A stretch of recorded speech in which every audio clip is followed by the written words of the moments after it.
My name's James Holden, and for years I prided myself on being the steady guy, the one who didn't rock the boat.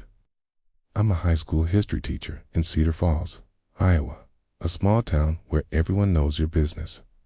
I've always been the type to see the good in people, especially my wife Clara. I don't dig through her purse, don't check her text, hell. I don't even care if she forgets to call when she's out late.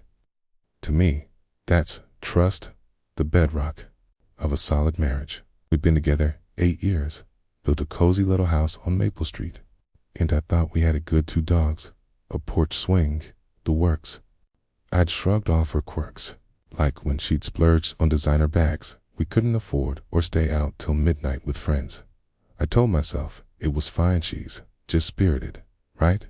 I had great papers late into the night, waiting for her headlights in the drive, convincing myself I wasn't a fool for letting it slide. But looking back now, I see it. I wasn't just patient type, was blind. Clara wasn't testing my love. She was measuring how far she could stretch it before it snapped. And it was about to, because there's only so much a man can take before the quiet guy turns into something else entirely. Clara had a knack for pushing buttons mind. Mostly she'd do it with a smile that could melt snow. She'd rack up credit card bills on shoes or vanish for hours at bars downtown, always with some breezy excuse. "Oh, James, it was just girls' night." I'd nod, bite my tongue, because fighting wasn't my style. But then there was Nick. He wasn't just some guy from her past. He was her high school flame, the one she dated before me. Tall, loud, with a grin that screamed trouble, Nick had stuck around Cedar Falls like a bad smell. He'd show up at block parties, crack beers with Clara, and linger too long by her side. I'd catch his eyes on her hungry, waiting, and it'd nod at me. I'm not the jealous type, but I'm not dumb either. I'd told Clara straight, "Nick's not your friend." He's circling, waiting for a crack to slip through. She'd laugh it off, toss her dark hair, and say, "You're paranoid, James. He's harmless, practically family." Family doesn't look at you like that, I'd think, but I'd let it go, swallowing the unease like a bitter pill. Over time, it piled up her late-night texts, the way she'd perk up when his name came up, Quam. I'd lie awake, staring at the ceiling fan, wondering if I was crazy, or if she was playing me for a fool right under my nose. It was a Thursday night in late June when Clara dropped the bomb. We were sprawled on the couch, the dogs snoring at our feet, TV flickering some mindless sitcom.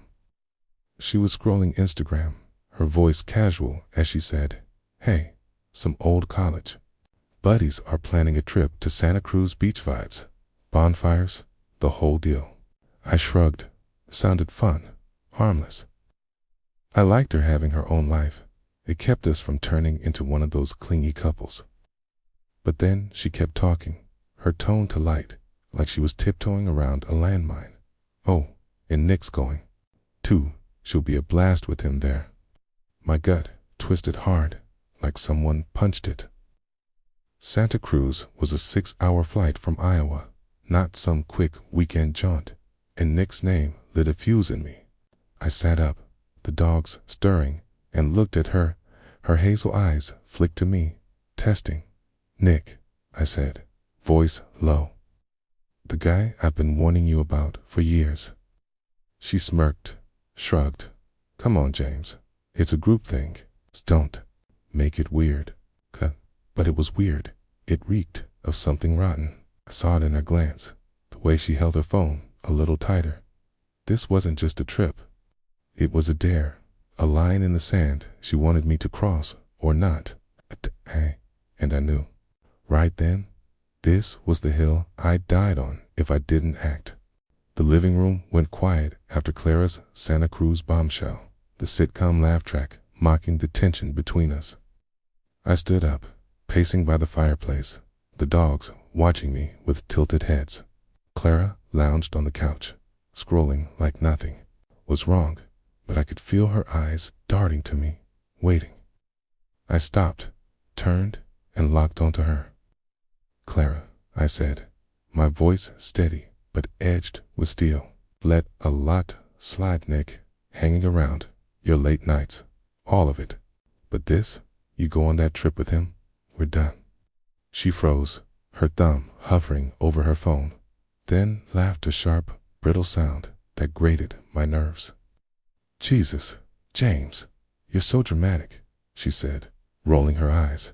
It's a vacation, not an affair. Nick's just part of the cruise stop, making it a thing.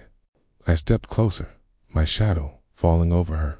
Hi, I'm not making it a thing, he is. I've seen how he looks at you, how you light up around him. I'm not blind, and I'm not begging anymore. Call if you want, but don't expect this. I waved at the house, the life we'd built to be here when you get back. She stared, her smirk fading, then scoffed. You're bluffing. I didn't flinch. Try me, I said, and walked out to the porch, the screen door slamming, like a gunshot behind me. Friday morning came fast, the air thick with humidity and unspoken words. Clara flitted around the house like a bird about to take flight, humming, folding sundresses into a suitcase, her dark hair bouncing with every step. I sat at the kitchen table, coffee cold in my mug, watching her pack for Santa Cruz. Like my warning was a breeze she'd brushed off. She'd glance at me now and then, her hazel eyes daring me to speak, to crack, but I didn't. I'd said my piece. The ball was hers now. It's gonna be a great weekend, she chirped, sipping the bag, her tone bright as if she hadn't heard me say we'd be over. She wheeled the suitcase to the door, then leaned down, kissing my cheek a quick, careless peck.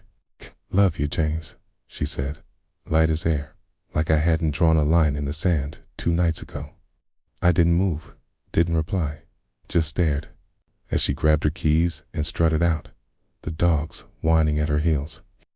Through the window, I watched her toss the bag into an Uber, slide in, and vanish down Maple Street. The silence hit like a freight train after she left me, the dogs, the empty house. She thought I'd fold, that I'd wait, like always.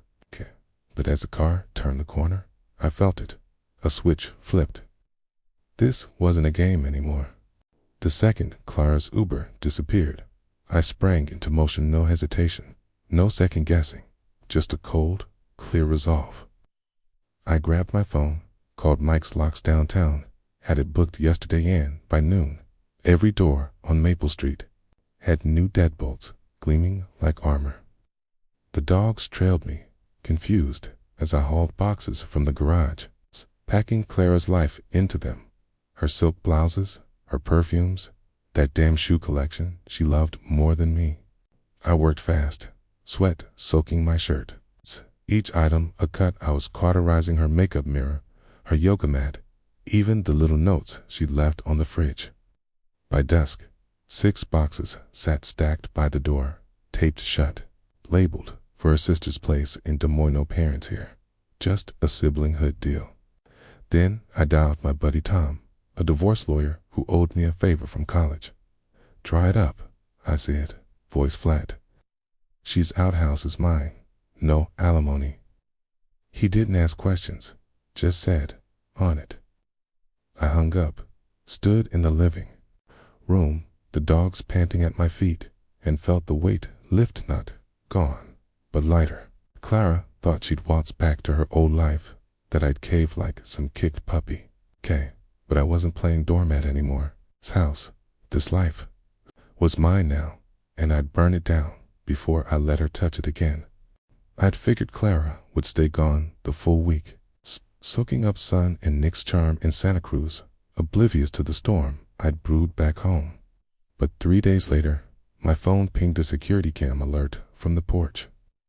I was grading papers at school, mid-lunch, when I opened the feed. There she was, Clara, tan and frazzled, dragging her suitcase up the steps, her dark hair wild from travel. She fumbled with her key, jabbing it at the lock, then froze when it wouldn't turn. Her face twisted confusion, then panic as she pounded the door, yelling my name. James, open up. Kay. The dogs barked inside. I could hear them through the mic. She rang my phone once, twice, 5 times each. Call a stab, I ignored. Finally, I picked up. Her voice shrill through the line. What the hell, James? The locks changed. I leaned back in my chair, calm as a lake. You don't live here anymore, Clara? Your stuff's at your sister's check there. She gasped, a choked sound, then screamed. You can't do this. I cut her off, voice like stone. I warned you. You chose. We're done. I hung up, watched the feed cheese sink to the steps, head in hands, suitcase tipped over. A woman who'd laughed at me was breaking, and I felt nothing but the cold edge of justice. Clara's calls didn't stop after I hung up.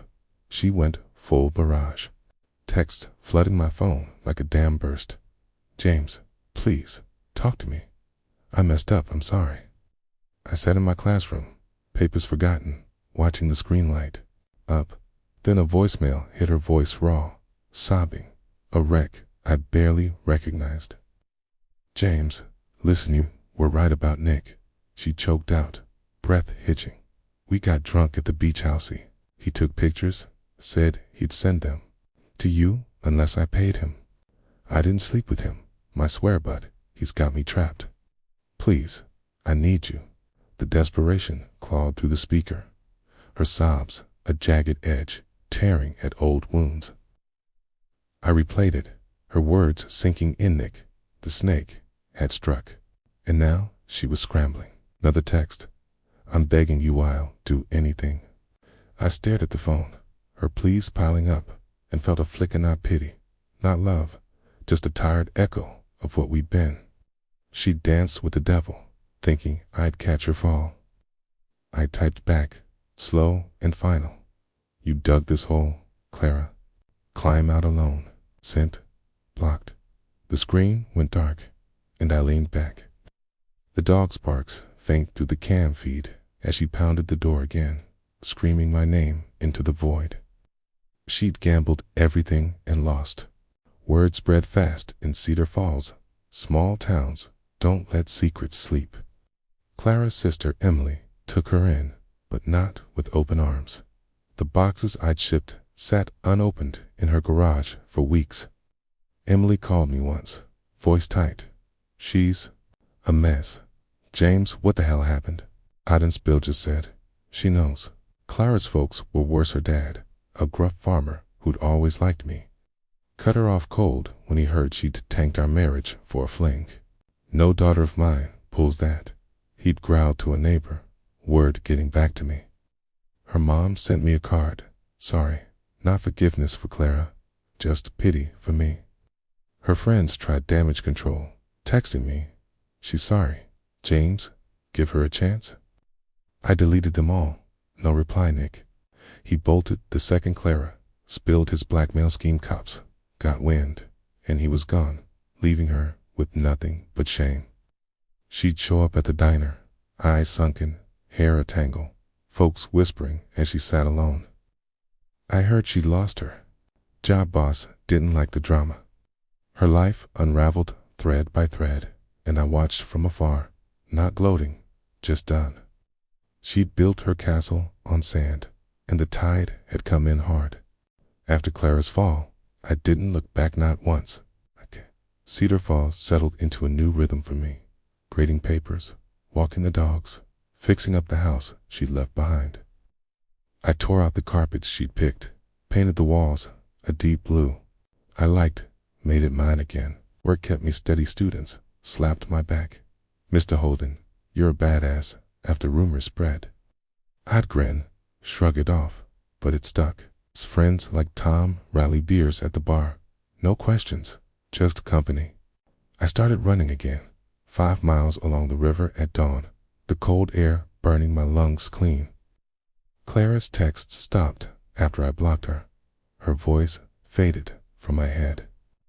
I heard scraps, her begging Emily for cash, Nick dodging warrants, but it was noise, not my life. One night, I sat on the porch, dogs at my feet, stars sharp overhead, and felt it. Freedom, not just from her, but from the man I'd been too soft, too trusting. I wasn't broken.